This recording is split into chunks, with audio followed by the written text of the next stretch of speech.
Hallo, guten Tag.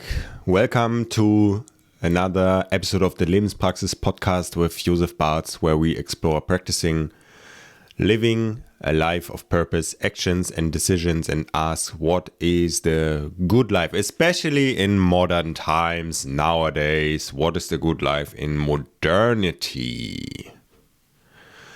All right. I got two questions about family, about practice and family. So I put them together into this episode. I will read the first question by Dorian. I'm really curious about how you manage your family life in regards to Lebenspraxis. Are you integrating this specifically into your time blocks or schedule? Okay, so my kids, or my two kids are... they are my priority. They are my top priority in my life. This is very clear for me. At the moment of this recording, they are 2 and 4 years old. And I believe that I'm present for them is very important for their growth. So for me, it's clear that for the first, around 12 years or so, it's utterly crucial that I am very present in their life. My partner Annika and me are doing it usually like this, that one starts to work early. One example is actually right now, this recording, it's 6:30 at the moment. And I, let's say, woke up a bit later for my terms, so around 6:20 I got out of bed. Yeah, now it's 10 minutes later and I'm recording this. But usually I would start a bit, like even earlier than this, like around 6, depending a bit also on the time of the year and the time we are put in, if it's winter, or the winter time or the summertime. I mean, the day savings thing, this shifts it also a bit. And because I'm starting so early, I can finish also relatively early because I don't really have a break, maybe of 15 minutes or something like this, but I work quite focused from the start to the beginning on the days that I can do that, on the days where it's decided, okay, that I start in the morning and then I work until 2:30 or something like this, and have the rest of the day free for my children. Although obviously it's not like this on every day, because I have also trainings in the evenings on some days that I teach. I have workshops and they have also a different schedule, although I have also adapted the workshop schedule according to this. I used to start at 10 and then we go on to 6, and now I start at 8 or 9. And with special workshops, I sometimes start even earlier, because if I have a workshop that goes for 7 days, and I would do 10 to 6, I would, you could say, sort of lose a whole week with my children. So I rather start at 8 and I'm finished at something like 4. Depending on the workshops, some workshops we do longer, some workshops you are full with information earlier. So that depends very much. But when I take care of the children in the morning and bring the kids to the kindergarten, I obviously start to work much later, or like today's the case, I do this recording now, so I work a bit and then I bring the children to the kindergarten, and then I will continue to work. So that would be, I think, quite a classic. I think many parents are doing it like this, that one brings the children and one is starting early. One brings the children to the kindergarten, while the other one is starting early and then can finish early and takes the kids from the kindergarten. So the kids don't have to be in the kindergarten for too long. They don't have to be there for 9 hours, which would be the case if both parents would start work after they brought the children to the kindergarten. And it can be even more than 9 hours. No, if you work for 8 hours and let's say it's a 30-minute commute from the kindergarten to where you work.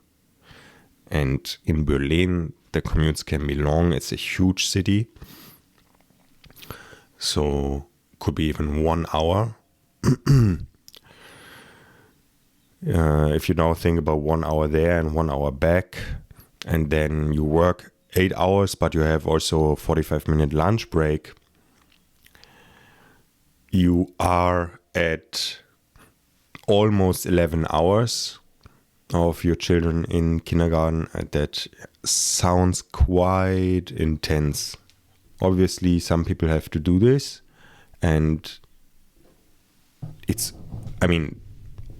not an enormous problem, let's say. I think the children adapt to this and it's also fine. And I think we are maybe sometimes a bit also overly fixated nowadays on the parents spending time with their children. I think it's very important, but it can be also become sort of ideologically that we think that's the only thing for the children. And I think that's not true. And especially if it's a good kindergarten where they have lots of time for free play and they are taken care of, then that should also work very well. So for the parents that are in this situation, I think it's definitely okay, and nothing to worry about too much. And on the other hand, I definitely for me, it's very important to have the afternoon with my children and to do something with them. So there are days when I bring the children to the kindergarten and when I also take them home from the kindergarten, and that can be,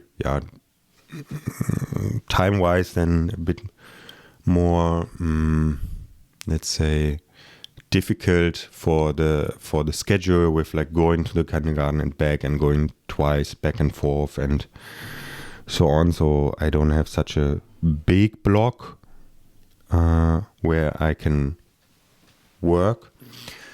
On days like this, I might, not always, but I might do the actual practice part of my work. And that's a reason why I talk about my work a lot, because it's very intertwined. Yeah, I'm talking about practicing as part of my work, and therefore it's a very connected thing about the moments when I do my practice, so getting better at something or going deep into something, and working.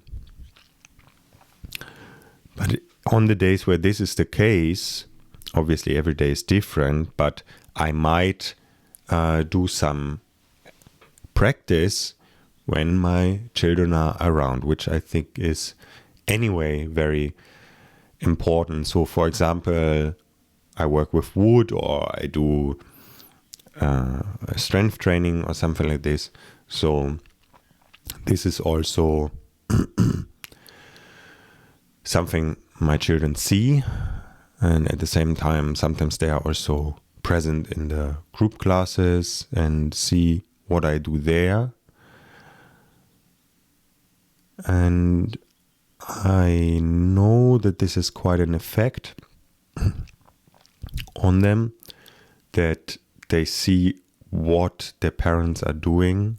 Yeah, like this, okay, my father is building things with wood or is training, and they, I think, slowly understand, at least my older one understands the concept of training also. I think he has a sense of what this is and what this is for. And I think it's a bit sad that we often have this huge separation of work and family, which is also maybe a lot because we have weird jobs. Because if you're a farmer, it's normal that your children are around when you work. But if you're a tax accountant, not so much. So maybe you remember this moment in school when the teacher asks, what are your parents doing? And some kids, I remember how some kids couldn't really answer this question. I could always answer it, what my parents are doing. But I remember some kids had trouble answering it. They didn't really know what the parents were doing. When I say this, I realize I'm not 100% sure what my kids are answering. As you might figure, parts of my work are also thinking and contemplating about what I'm doing, what we are doing in this world, and creating from this contemplation. So one thing that my son was saying in kindergarten is that his father is working and sleeping at the same time.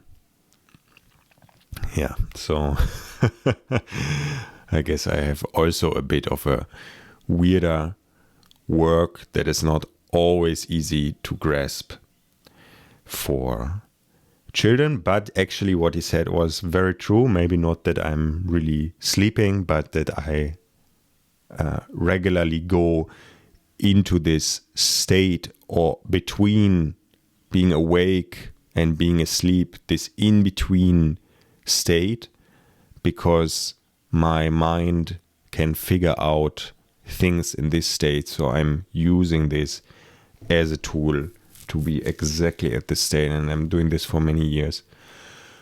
And I got quite a few insights out of this state. So in that sense, it's true. I'm working and sleeping at the same time. My mother works in theater, and I have spent a fair share of time backstage in the theater, and it was very important for me. My father was a composer, and I here and there sat next to him and saw how he would compose, or I was even helping him later operating things on the computer when he was composing. And so the parts of my work that are interesting for my children, I want them to be able to see and be there as well. So I think that's something to consider for every parent. Do my children know what I'm doing? Can they see what I'm doing? Is it possible? Obviously not possible with every job. But if it's possible, I think that can be a very strong experience for the children, like it was for me when I was a child. It was very important for me to be present there when my parents work. Again, I talk a lot about my work because practicing is part of my work. My work is basically different practices, you could say, also, like teaching, creating material, leading a business, etc. An en vogue word currently is Selbstfürsorge, self-care. German word is Selbstfürsorge. For parents of young children, that's a huge thing, to do self-care. Obviously, it's 10 times easier if you're raising children with a partner. And it's important to do things together with the whole family. And on the other hand, if one parent does something with the children alone, like going out with them to the playground, reading a book, etc., it is often different and special in its own way compared to being all together. And in this time, the other parent can take time to do Selbstfürsorge. So parents should give each other the time to do self-care. And I have the feeling that generally speaking, women can maybe women are better in providing this time to their partner. I'm not sure, but I have a bit the feeling. Yeah, it's just my observation. So maybe not true. Let me know if you have a thought about this. So yeah, for fathers, make sure you also regularly take the children in the afternoon alone. Just you. I know some fathers are a bit, when the children are young, when they're below 6 or something like this, that for some fathers is a bit difficult. Huh? The older the children get, the more fathers usually feel they can do with their children. So I know from some fathers that the first years they feel a bit like, I don't really know to do what to do with this young fella that is my child.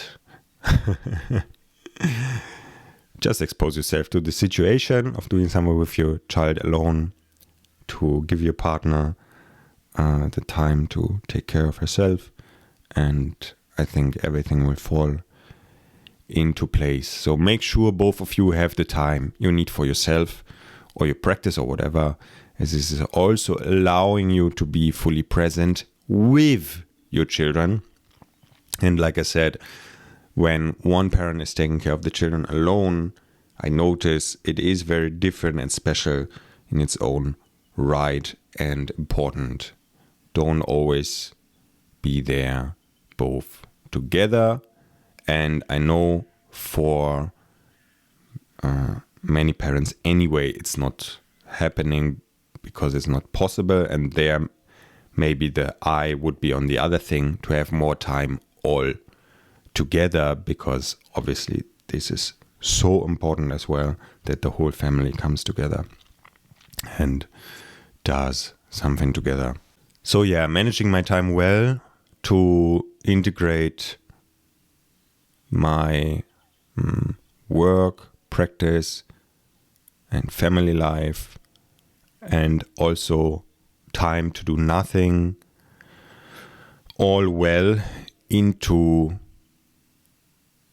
the week. That's definitely something I do. That's very important. These are always the things to manage when I schedule a week or a day or a month, and to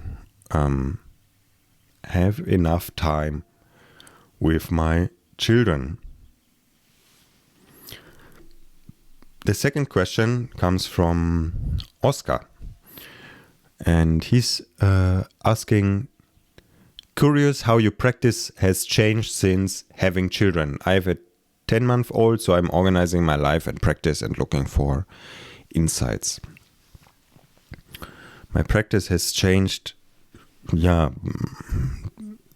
like completely with children. I think what happens when you become a parent, something from you disappears. There is some clicks that directly happen, I think, like tuck, tuck, tuck. And there are things that fade out. And I felt with my practice, there was a slow change, not a direct change, but a slow and continuous change. And it's still changing, because with children, let's say, their needs, or your interaction with the children and what you do with them is changing every year. So in the very beginning, the child gets born and doesn't do much, in a sense, like it's sleeping a lot. It needs to arrive in the world. So there's usually still relatively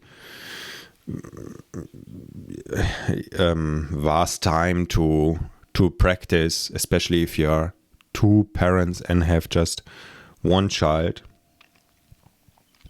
one thing when you have one child is that you are often overwhelming yourself, I think. And you realize this when you get a second one. And probably it's the same when you get a third one. And then you think about this, you think the same about having two. And you ask yourself, why was I stressed when I just had one child? Yeah, one child seems so easy if you have two, because it's an order of magnitude crazier in a sense. And someone's told me, yeah, for me it really started when I had the third child, because you have only two hands. So that can become a bit of organizational circus in a sense, let's say, or acrobatics, organizational acrobatics with 3 children, but you have only 2 hands. So in that sense,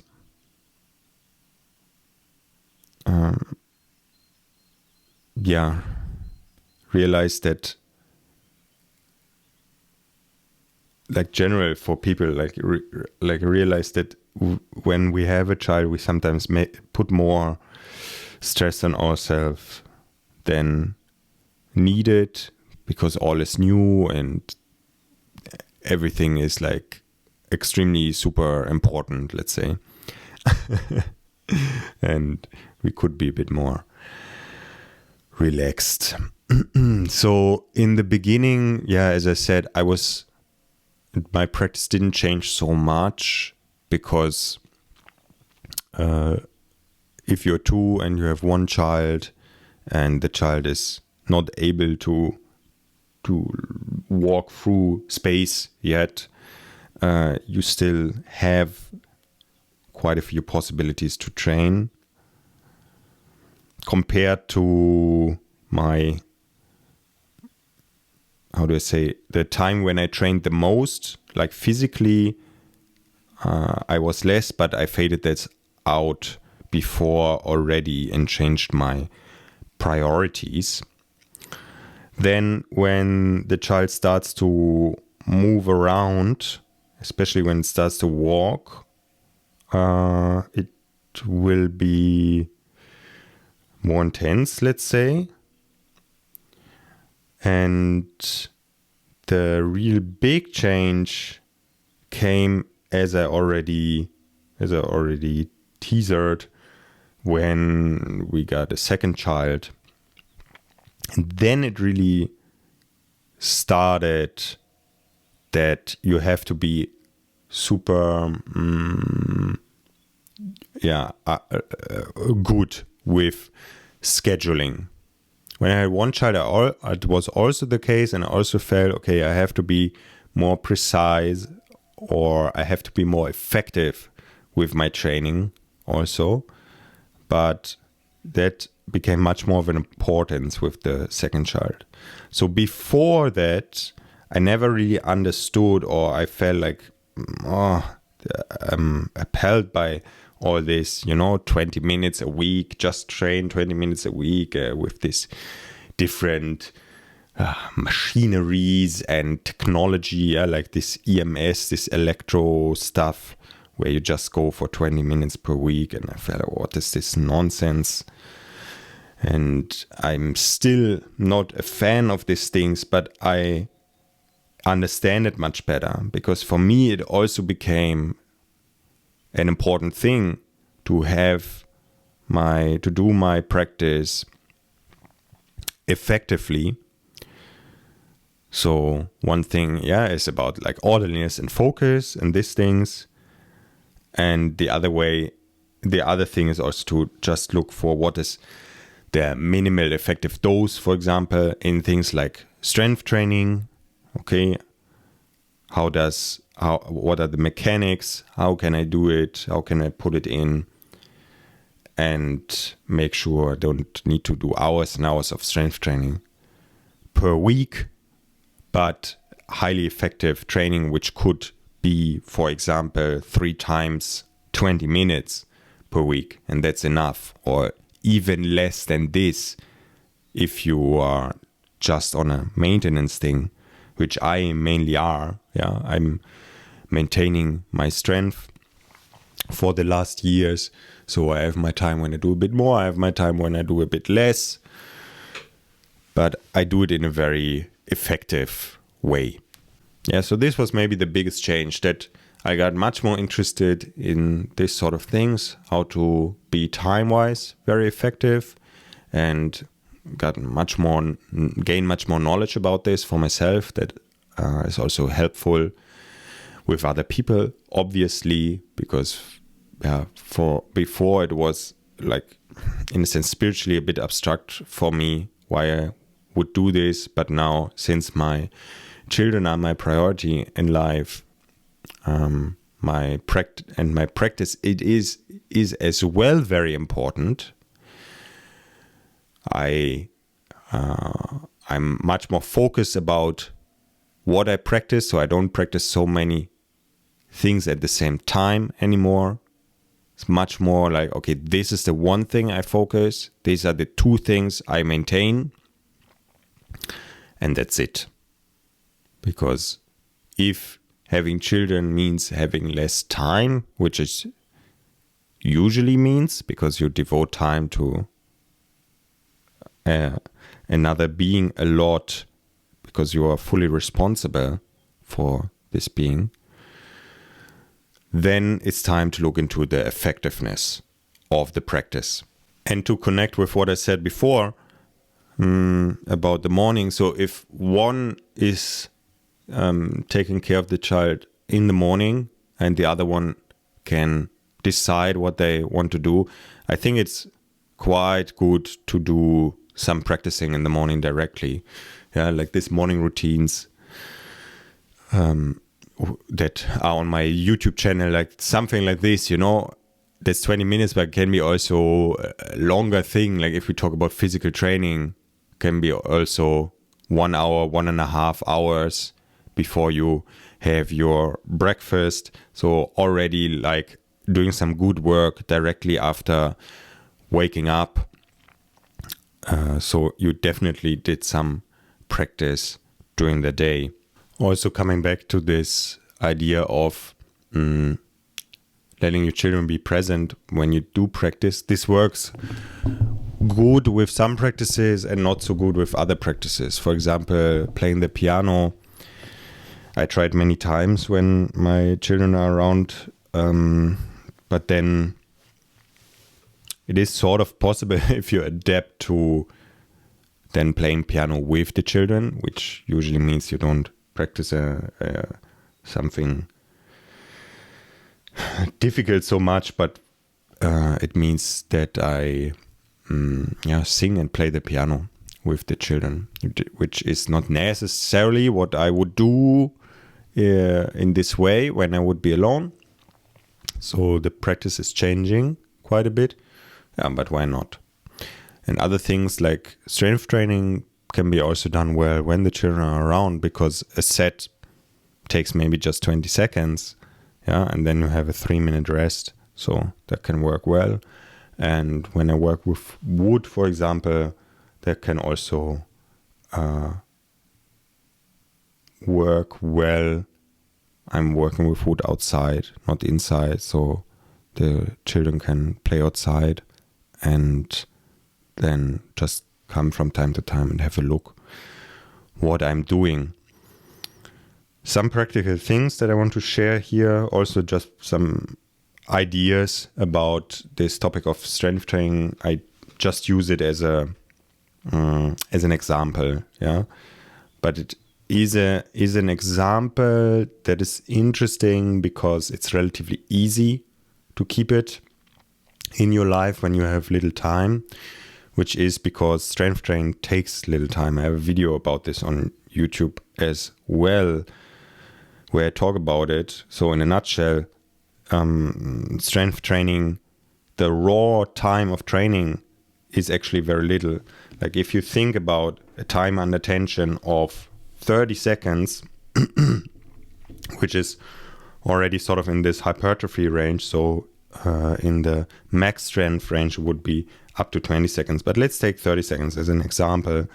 And I choose one exercise and I do 10 sets, which is already quite a lot. Yeah, not many people are doing 10 sets, but then anyway, I just get to 5 minutes of raw time under tension. So if I choose 2 exercises, yeah, which makes sense because you should not do too many exercises in your strength training, up to 4, I would say. And then there can be auxiliary exercises, but the focused really strength development in one training should be up to 4 exercises, not more. Plus, there can be some auxiliary exercises that I don't count into the main strength development, but it's auxiliary, yeah, like some external rotation work or grip work and so on. But let's say we have only 2, we choose just 2 exercises for this training, and we're doing 30 seconds time and tension, and we do 10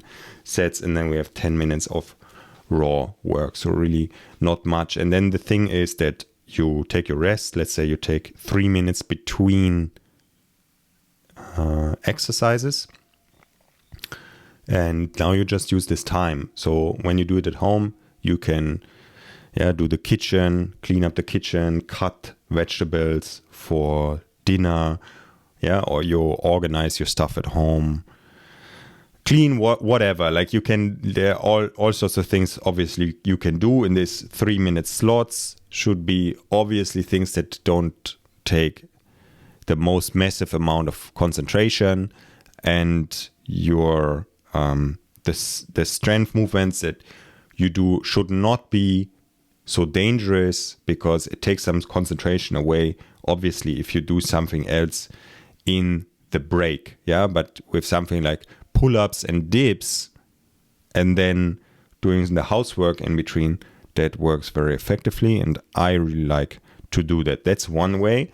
Another way is to do training that is very short, that is also in totality very short, because what I mentioned before is not short if you consider the time between starting the training and ending the training, but just the actual training time is short. But something like escalating density training, for example, where you put the timer on 10 to 20 minutes, let's take 15 minutes, you put the timer on 15 minutes, and you choose 2 exercises. Let's do push-pull again,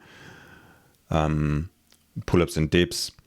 And in these 50 minutes, you try to do as many reps as possible. So you work strategically so that you can work for the actual 15 minutes, but also in a way that, I mean, usually you start, let's say you do 3 reps in the beginning, and in the end you will be only doing 1 rep.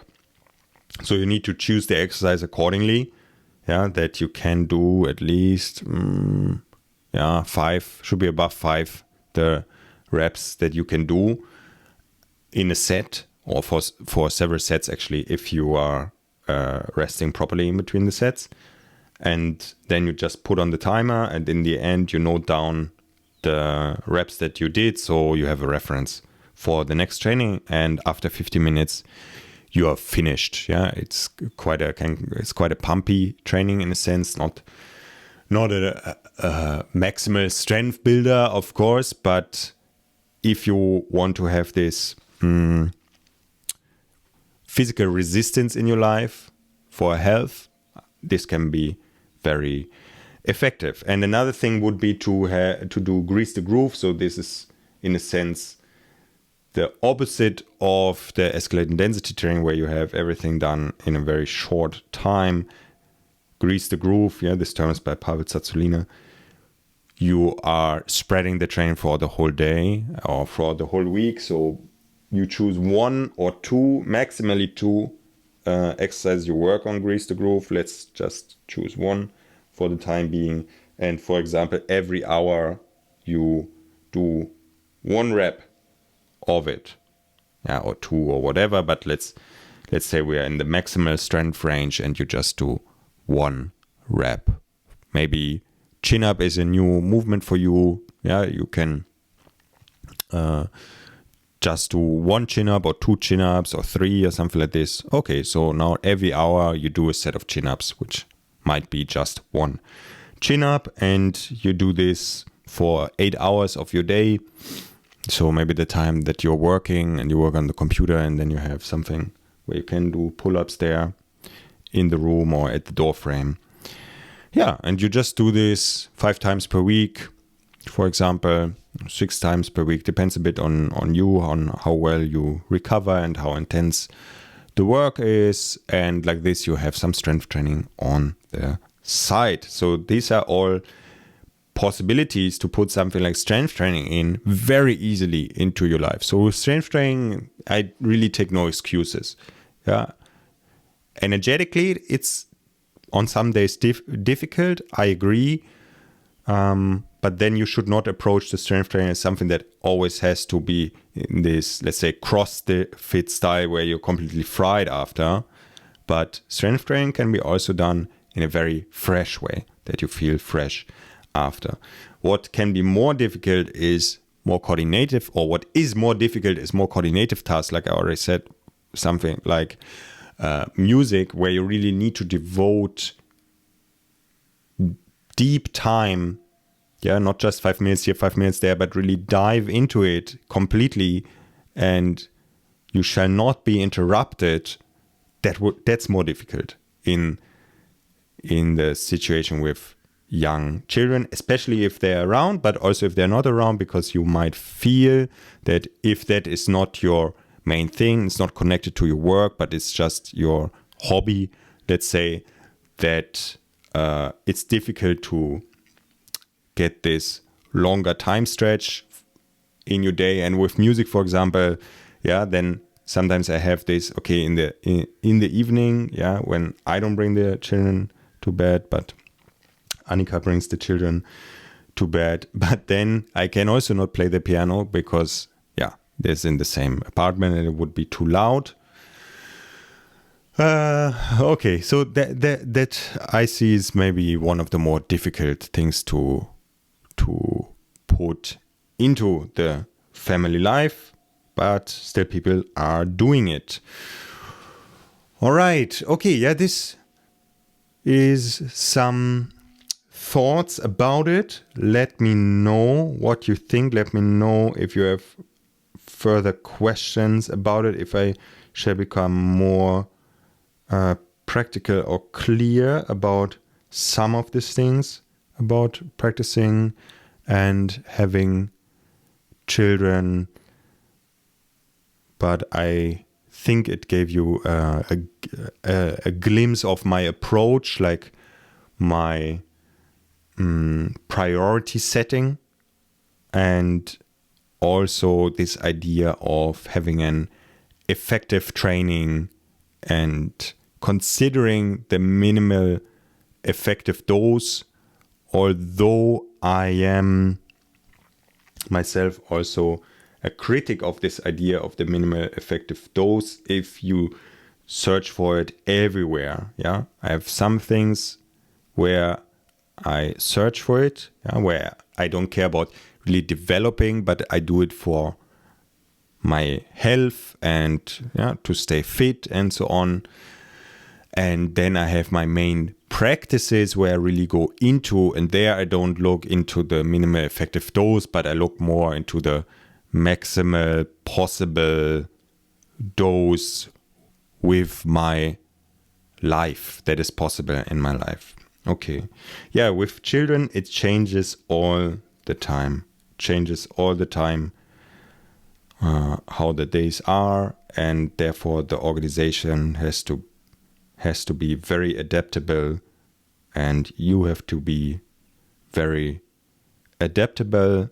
And one very important mindset thing, I think, is to let go, to not hold on to things, but to be okay. And I really learned this with my children to, if it's not happening, it's not happening. Still, things are very important for me. But I'm not grieved if, I wanted to practice today, but then other things happen and it was not possible. I have another day. I play the long game. I try to organize the things well that I can practice, but it's not happening every day in the way that I planned necessarily. And that's all right, because I have already let go of the things. Yeah. Now I have children, and this something of me faded out, disappeared. And you could say this how do I say, being too concerned about myself and my own development. Yeah. This has disappeared from my life. I'm not so concerned about myself. I'm not so concerned about my own development. For me, it's important, yes. And practicing is what I'm talking about. But at the same time, I don't have a bad day if it doesn't happen the way I want to. And this puts some lightness onto it. And I think this is more sustainable. So let go.